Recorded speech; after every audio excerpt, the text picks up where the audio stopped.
Hi hello, ನಾನು ಮಕ್ತುಮುಷಿನ್ ಓಲೇಕರ್ ಅಂತ. ಇವತ್ತಿನ ದಿನ ಹತ್ತಿ ಪ್ಲಾಟ್ನ ಬಗ್ಗೆ ಮಾಹಿತಿ ನೀಡ್ತಾ ಇದ್ದೀನಿ. ಹತ್ತಿ ಪ್ಲಾಟ್ ಬಂದು 6 ತಿಂಗಳದ್ದು.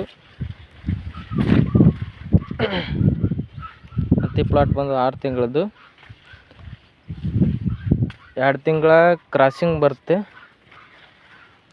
ಹೊಳ್ಳಿ 2 ತಿಂಗಳ ಕ್ರಾಸಿಂಗ್ ಆಗಿದ್ದ ಕಾಯಿನ ಹತ್ತಿ ಬಿಡಿಸೋದು. ಕಾಯಿ ಹೊಡಿತೈತಿ, ಕಾಯಿ ಹೊಡೆದು ಹತ್ತಿ ಆಗುತ್ತೆ, ಅದನ್ನು ಹತ್ತಿನ ಬಿಡಿಸೋದು. ಇದು ಹತ್ತಿ ಬಂದುಬಿಟ್ಟು 43,000 ಕ್ವಿಂಟೋಲಿಗೆ 43,000. ಇದಕ್ಕೆ 15 ದಿನಕ್ಕೊಮ್ಮೆ ಸ್ಪ್ರೇ ಮಾಡಬೇಕು ಎಣ್ಣೆಯನ್ನು. 15 ದಿನಕ್ಕೊಮ್ಮೆ ಸ್ಪ್ರೇ ಮಾಡಿದ ನಂತರ ಯಾವುದೇ ಹುಳ ಆಯಿತು, ದುಂಬಿ,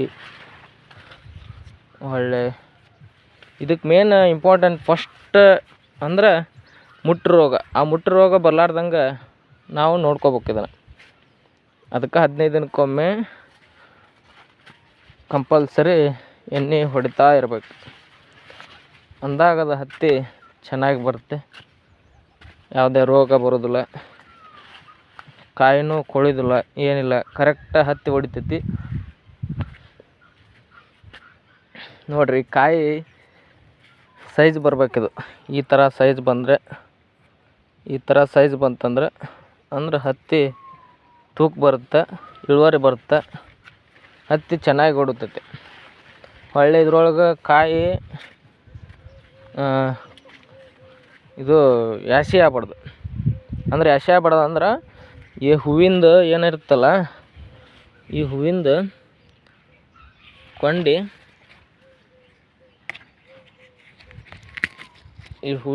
ಏನೈತಲ್ಲ, ಯಾಸಿ ಇರಬಾರ್ದು, ಸ್ಟ್ರೇಟ್ ಇರ್ಬೇಕು.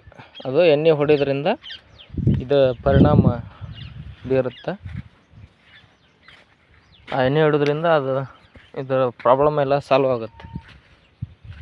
ಒಂದು ಗಿಡಕ್ಕೆ ಇಲ್ಲ ಅಂದ್ರೆ 120-130 ಕಾಯಿ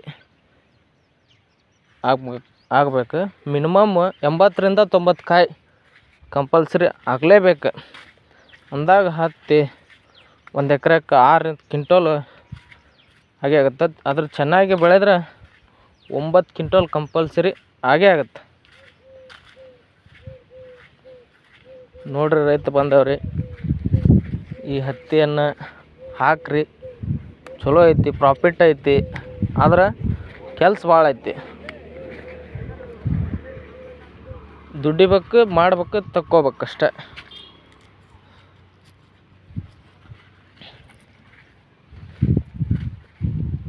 ಮತ್ತು ಮುಂದಿನ ದಿನದೊಳಗೆ ಇನ್ನೂ ಹೆಚ್ಚಿನ ಮಾಹಿತಿಯನ್ನು ನೀಡುವಂತನಾಗುತ್ತೇನೆ ಅಂತೇಳಿ ಇದನ್ನು ವಿಡಿಯೋನ ಸ್ಕಿಪ್ ಮಾಡ್ತಾಯಿದ್ದೇನೆ.